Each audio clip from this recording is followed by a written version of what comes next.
प्रशांत किशोर ने सवाल भी किया था और प्रशांत किशोर भी इस एंगल को उठा रहे थे कि हरिवंश जी को नीतीश कुमार ने छोड़ रखा है मीडिएटर का काम करने के लिए। कल शाम को 1.5 घंटे मुलाकात हुई है। क्या फिर से दबाव नहीं बन सकता है कि आप डिप्टी सीएम की कुर्सी छोड़े? और शिवानंद तिवारी का बयान भी आ गया है कि नहीं छोड़ेंगे तेजस्वी यादव डिप्टी सीएम। गठबंधन तोड़ने की कोई बात नहीं है, ठीक है, लेकिन 2 दिन के बाद क्या होता है, नीतीश कुमार की तबीयत खराब होती है, वो राजगीर चले जाते हैं आत्मचिंतन करने के लिए और अचानक एक शाम को काम करना, व्यक्तित्व करना इस महागठबंधन का संभव नहीं है। मेरे जैसे व्यक्ति के लिए ये हमारे अंतरात्मा की आवाज है। हमने कई बार सोचा, अनेक दिनों से यह बात मेरे मन में चल रही है, कोई रास्ता निकल जाए।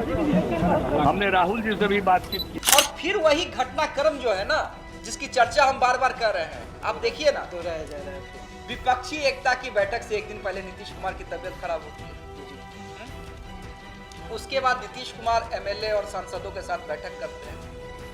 कल शाम को कौन मुलाकात करने के लिए पहुंचा है पता है? हरिवंश बाबू। इस पे अंतरात्मा जगने की जो आप बात कर रहे हैं, उस पे ललन सिंह का भी एक बयान अभी जारी हुआ है कि तेजस्वी बहुत ताकतवर और शक्तिशाली आदमी है और बीजेपी उनको ये बार बार इन सारे मामलों में फंसाया जा रहा है। इस पे क्या कहेंगे? एक चर्चा ये भी है कि ललन सिंह से अंदर खाने लालू प्रसाद यादव ने हाथ मिला लिया है। सेटिंग हो चुका है। सेटिंग हो चुकी है। नहीं, ये इस बयान से तो कुछ ऐसा ललन सिंह और लालू प्रसाद यादव। तो ये घटनाक्रम काफी इंटरेस्टिंग है, राजनीतिक घटनाक्रम बहुत ही मायने रखता है। जिस तरह से विधायकों और सांसदों पहले, और देखिए ना, राज्यपाल से भी मुलाकात हुई ना, यूं ही हुई क्या कि मुख्यमंत्री जाते हैं राज्यपाल से मिलने के लिए, उसके बाद सुशील कुमार मोदी पहुंच जाते हैं और कहते हैं कि नहीं ये तो संयोग था। राजनीति में संयोग होता है। ये पूरा प्लान बेस्ड काम हो रहा है। पूरा प्लान बेस्ड काम हो रहा है। नीतीश कुमार के मन में क्या चल रहा है वो भैया सिर्फ नीतीश कुमार जान सकते हैं और कोई दूसरा व्यक्ति जान नहीं सकता है। इसलिए सिर्फ कयास लगाइए और जो बिहार की राजनीति में चल रहा है उसका मजा लीजिए। मतलब पहले इन सारी चीजों को आपने देख लिया है। हाँ। अब दोबारा फिर से वही माहौल। हाँ, लेकिन इस बार कुछ ज्यादा चार्जशीट में नाम तो ऑब्वियस है ना, ज्यादा होना जरूरी है ना। अगर हाँ। पिछली बार तो कम हुआ, अब क्या ज्यादा होना जरूरी नीतीश कुमार का एक्शन कुछ और बता रहा है, इशारा कर रहा है कि 2017 की भूमिका में वो आ सकते हैं। अंतरात्मा की आवाज कभी भी जाग सकती है। उनकी आत्मा जगती भी है। हाँ। बिहार में राजनीति चर्चा बहुत तेज गर्म हो चुका है और इस चर्चा पे डिस्कस करने के लिए हमारे साथ देशवा के संपादक अमित झा हैं और आज हम बात करेंगे कि बिहार में जो उथल पुथल जो शुरू हो चुका है लालू परिवार को लेके, उस पे इनका क्या कहना है। अमित जी, मेरा सबसे पहला सवाल आपसे ये होगा कि लैंड फॉर जॉब मामले में तेजस्वी पे चार्जशीट दे दिया है, उससे राजनीति, बिहार की राजनीति में क्या उथल पुथल होने वाला है, ये बताया आप।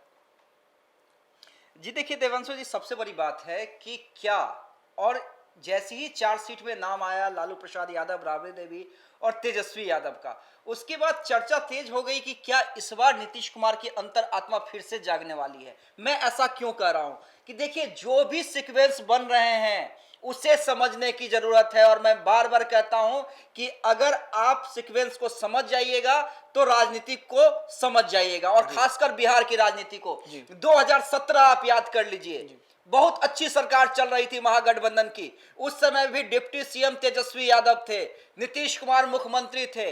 अचानक ईडी सीबीआई की रेड होती है लैंड फॉर जॉब मामले में, और उसके बाद नीतीश कुमार कहते हैं कि एक्सप्लेन कीजिए। लगातार आपको याद होगा उस समय सुशील कुमार मोदी हर एक दिन प्रेस कॉन्फ्रेंस कर रहे थे। उसके बाद ईडी सीबीआई की टीम पहुंचती है। कई मामलों में तेजस्वी यादव से, राबड़ी देवी से, लालू प्रसाद यादव से, मीसा भारती से पूछताछ हुई। उसके बाद प्रवक्ताओं की टीम जो है जेडीयू की, उसने पहला अटैक किया तेजस्वी यादव पे, दबाव बनाया कि डिप्टी सीएम का पोस्ट छोड़े। जी। नीतीश कुमार शांत बैठे हुए थे, एकदम राजनीतिक माहौल गरमाया हुआ था और कैबिनेट की बैठक होती है। कैबिनेट की बैठक के बाद पूरा आरजेडी तनाव में था। पत्रकार कयास लगा रहे थे कि किसी भी वक्त गठबंधन टूट सकता है। जेडीयू के प्रवक्ता हमलावर थे, लेकिन नीतीश कुमार खामोश बैठे हुए थे। जी। उसके बाद कैबिनेट की बैठक होती है और कैबिनेट की बैठक के बाद तेजस्वी यादव जो है, तेज प्रताप यादव भी थे साथ में, नीतीश कुमार से अकेले में मुलाकात करते हैं। नीतीश कुमार कहते हैं अरे ये सब कुछ नहीं है, मैंने तो कहा कि अगर ये मामला आया है तो आप सार्वजनिक प्लेटफॉर्म पे एक्सप्लेन कर दीजिए, जी क्योंकि एक्सप्लेन करना आपका जरूरी है, क्योंकि बड़ा आरोप लग रहा है आपके ऊपर। जी गठबंधन तोड़ने की कोई बात नहीं है, जी ठीक है। लेकिन 2 दिन के बाद क्या होता है, नीतीश कुमार की तबीयत खराब होती है, वो राजगीर चले जाते हैं आत्मचिंतन करने के लिए, और अचानक एक शाम को, और मुझे याद है वो प्रकरण पूरा याद है, जी। क्योंकि हम उस समय बहुत हाँ, रहस्यमय तरीके से हाँ, ये काम भी हुआ हाँ, था। क्योंकि उस समय जब का ये घटना है 2017 की, मैं आरजेडी को पर्सनली कवर किया करता था, जी, जी, जी। और मेरी मॉर्निंग शिफ्ट हुआ करती थी बतौर रिपोर्टर, और मैं शाम को घर पे आ गया। जी, जी। अचानक खबर आई कि नीतीश कुमार ने लालू प्रसाद यादव को कॉल किया है और कहा है कि अब आगे हम लोग नहीं चल पाएंगे, और लालू यादव ने कहा था कि नीतीश देखो तुम ब्लंडर कर रहे हो, राजनीतिक ब्लंडर कर रहे हो, हाँ, लेकिन नीतीश नहीं माने थे। और उसके बाद हम लोग चले गए थे सीधे लालू प्रसाद यादव के आवास पे, गठबंधन तोड़ने का ऐलान हो गया था। शाम को ही गठबंधन तोड़ने के ऐलान के बाद ही शाम को ही एनडीए विधायक दल की बैठक हो गई थी, सुशील कुमार मोदी पहुंच गए थे सीएम आवास। जी, जी। उस समय एक तस्वीर वायरल हुई थी, एक विजुअल वायरल हुआ था नरेंद्र मोदी का हंसते हुए, कि मीटिंग में, दिल्ली से मीटिंग में वो हंस रहे हैं, मतलब वो मुस्कुराहट बता रही है कि फिर से नीतीश कुमार जैसा कद्दावर व्यक्ति, राजनीतिक व्यक्ति हमारे साथ आ गया है। जी, जी। फिर सुशील कुमार मोदी डिप्टी सीएम बने थे।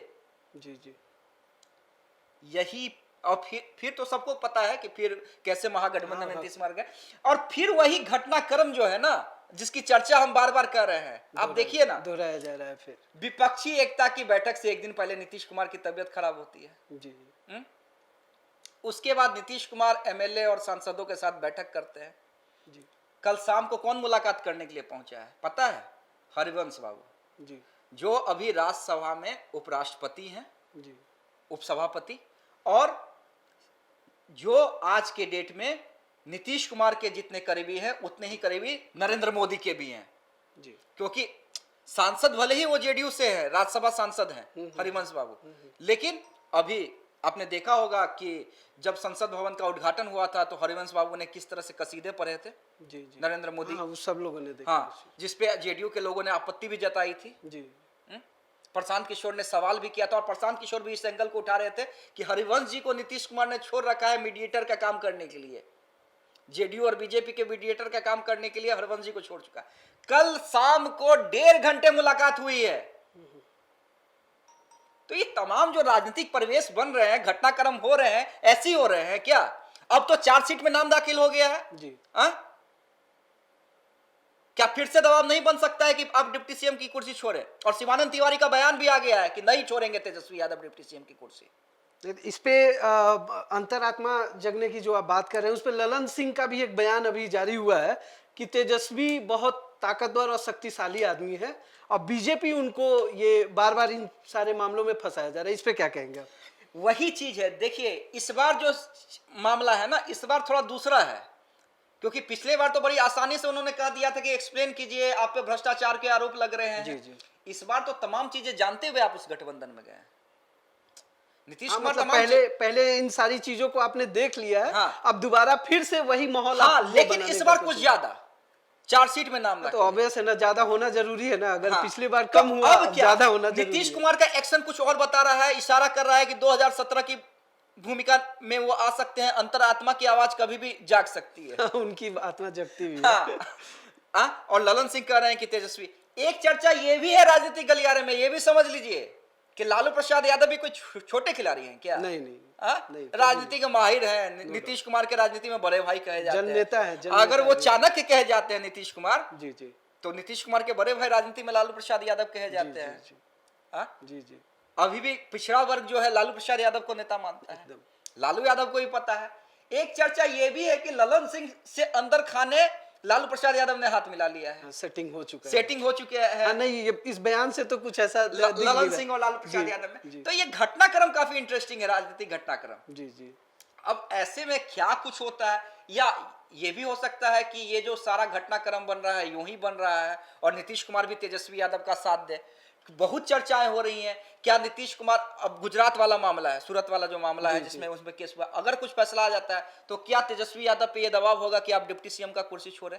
क्या राजश्री यादव डिप्टी सीएम बनेगी? बहुत तरह की चर्चा है बिहार की राजनीति के अंदर, और इसलिए मैं कहता हूं कि बिहार की राजनीति को ना देवांशु जी आप इग्नोर ही नहीं कर सकते हैं। जो मसाला बिहार की राजनीति में है, जो तड़का है बिहार की राजनीति में ना, वो किसी भी स्टेट की राजनीति में नहीं है इंडिया में। जी जी, यहां तक कि यूपी में भी नहीं है, क्योंकि अगर आप देखें तो यूपी बिहार, यूपी तो बड़ा स्टेट है, हाँ, लोकसभा और विधानसभा के अंदाज से देखिए, लेकिन हर एक बार चर्चा घूम फिर के हर 2 महीने में 4 महीने में बिहार की ही क्यों होती है? मसाला है। यहाँ पे लालू यादव जैसे सरीखे नेता हैं जिनकी अपनी राजनीतिक क्षमता है, यहाँ पर नीतीश कुमार जैसे नेता है जिन्हें राजनीति का चाणक्य कहा जाता है, यहाँ पे बिहार में अमित शाह जैसे जिन्हें बीजेपी का चाणक्य कहा जाता है, वो इंटरेस्ट दिखला रहे हैं। सब लोग एक जगह इकट्ठा हो रहे हैं, बार बार बिहार में ही हो रहे हैं, बिहार में ही हो रहे हैं। तो अब समझिए ऐसे ही कुछ नहीं होता है। और सबसे इसमें इंपॉर्टेंट है हरिवंश बाबू का मुलाकात बहुत मायने रखता, बहुत ही मायने रखता है। जिस तरह से विधायकों और सांसदों पहले, और देखिए ना राज्यपाल से भी मुलाकात हुई ना, यूं ही हुई क्या कि मुख्यमंत्री जाते हैं राज्यपाल से मिलने के लिए, उसके बाद सुशील कुमार मोदी पहुंच जाते हैं और कहते हैं कि नहीं ये तो संयोग था। राजनीति में संयोग होता है, ये पूरा प्लान बेस्ड काम हो रहा है, पूरा प्लान बेस्ड काम हो रहा है।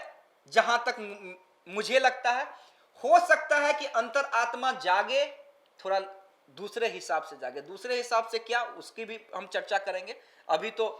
या फिर ये भी हो सकता है कि नीतीश कुमार साथ दे दे, और अगर साथ दे देते हैं तो यह नहीं, तो ये जो अभी पीछे कुछ दिनों से जिस तरीके से नीतीश कुमार अपने आवास पे अपने एमएलए और एमएलसी लोगों से 1-to-1 मुलाकात कर रहे थे, और अब अपने जेडीयू सांसदों से मुलाकात कर रहे हैं, इसको किस तरीके से आप देख रहे हैं? वही तमाम लोग क्या कर रहे हैं? ऐसा तो नहीं कि उनको ये लग रहा है कि उनका ये पार्टी टूटने वाला है या इस स्थिति में पहुंच चुका है? देखिए ललन सिंह वाला एक एंगल हो सकता है, क्योंकि एक मिनट हम आपसे बोलेंगे, क्योंकि ये लोगों का ये आरोप है, मतलब बाकी दलों का आरोप ये है कि नीतीश अपने एमएलए और एमएलसी या सांसद से पिछले 2.5 साल से 1-to-1 तो नहीं किए हैं, लेकिन अभी कर रहे हैं। सबको अपने आवास पे बुलाते हैं। किए हैं, ऐसा नहीं है 1-to-1 किए हैं। जब गठबंधन तोड़ना हुआ है तब 1-to-1। हाँ, ये एक संजोग। अब इसी चीज को हम समझना चाह रहे हैं, आप सरल शब्दों में हमारे दर्शकों को बताएं कि ये क्या है, इसको क्या समझें। देखिए 3 मामला है सामने, ठीक है। एक मामला है कि पार्टी का टूट, जी, जिस तरह से ललन सिंह, जो चर्चा है कि अंदर खाने लालू प्रसाद यादव से हाथ मिला चुके हैं, लेकिन मैं इसे नहीं मानता हूं। मैं बार बार कहता हूं, उस दिन भी कह रहा था कि नीतीश कुमार को यह पता है ना कि जेडीयू मतलब नीतीश कुमार, समझिए इस चीज को। जिस तरह से आरसीपी साइड हो गए, अगर इस तरह की कोई चर्चा होगी तो बाकी नेता भी साइड हो जाएंगे, चाहे कितने भी कद्दावर क्यों ना हो। जेडीयू मतलब नीतीश कुमार, समझ लीजिए। बस उनके एक इशारे का वेट हो रहा है और नीतीश कुमार शांत बैठे हुए अंदर खाने अपना एक्शन चला रहे हैं, किसी को नहीं पता है। हरिवंश बाबू से मुलाकात करना उसमें एक सबसे अहम कड़ी है, और जिसके बाद ये चर्चा तेज हो जाती है कि क्या फिर से नीतीश कुमार की अंतर आत्मा जागने वाली है और क्या फिर से बिहार की राजनीति में सबसे बड़ा खेला नीतीश कुमार करने जा रहे हैं। देखिए मैं बार बार कहता हूं कि खेला बिहार की राजनीति में पिछले कई सालों से, 15 सालों से भी ज्यादा अगर कोई करता आ रहा है तो उस व्यक्ति का एकमात्र नाम है, वो है नीतीश कुमार। इसी कारण से इनका नाम बहुत विपक्षी पार्टी पलटू राम और पता नहीं क्या क्या नाम से संबोधित भी करते हैं। और देखिए राजनीति में कोई ऐसा नहीं है कि कभी एक ही सिद्धांत पे चला है, कोई नहीं चला है, कोई पार्टी नहीं चली है, कोई नेता नहीं चला है, ठीक है। बीजेपी भी नहीं चली है, बीजेपी भी कई बार करती है ना, जिस नेता का विरोध करती है वही नेता कल उसके गठबंधन में शामिल हो जाते हैं, उसके दल में शामिल हो जाते हैं। हाँ, ये तो देखा। एनसीपी के कई नेताओं पे जो ईडी का मामला चल रहा था, अजीत पवार समेत तमाम लोगों पे, वही लोग गठबंधन में शामिल हुए ना महाराष्ट्र में। तो देखिए कोई भी पार्टी अपने सिद्धांत पे नहीं चलती है। अब क्या कुछ हो सकता है, क्योंकि मैं बार बार कहता हूं कि देखिए मेरी क्षमता नहीं है, मेरी क्षमता उतनी ही है कि मैं जो घटनाक्रम है उसे विस्तार से बता पाऊं। नीतीश कुमार के मन में क्या चल रहा है वो भैया सिर्फ नीतीश कुमार जान सकते हैं, और कोई दूसरा व्यक्ति जान नहीं सकता है। इसलिए सिर्फ कयास लगाइए और जो बिहार की राजनीति में चल रहा है उसका मजा लीजिए। मैं तो वही ले रहा हूं, लेकिन इतना जरूर है कि यह घटनाक्रम जो भी 2017 फ्लैशबैक में जाइए, यूं ही नहीं हो रहा है। सेम घटनाक्रम 2017 और फिर 2023। तो आप समझ सकते हैं क्या कुछ हो सकता है। 2024-25 का बिहार का राजनीति जो है वो ऐसा समुंदर है जिसमें लोग डुबकी तो लगाते हैं लेकिन उसके धरातल तक कभी नहीं कोई पहुंच पाया है और अभी भी कयासों का दौर जारी है। अब देखने वाली बात होगी कि अब नीतीश कुमार क्या करने वाले हैं। बहुत बहुत धन्यवाद सर, आपने हमारे देशवा के दर्शकों को ये महत्वपूर्ण जानकारी दी। ऐसे ही राजनीति के गलियारों से फिर कोई चर्चा निकाल के हम लोग आपके सामने हाजिर होंगे। तब तक के लिए नमस्कार। सिर्फ खबर दिखाना देशवा न्यूज का मकसद नहीं, देशवा न्यूज की कोशिश है कि समाज की सूरत बदलनी चाहिए। देशवा न्यूज पर वीडियो देखने के लिए लाइक करें, सब्सक्राइब करें, साथ ही बेल आइकन दबाना न भूलें।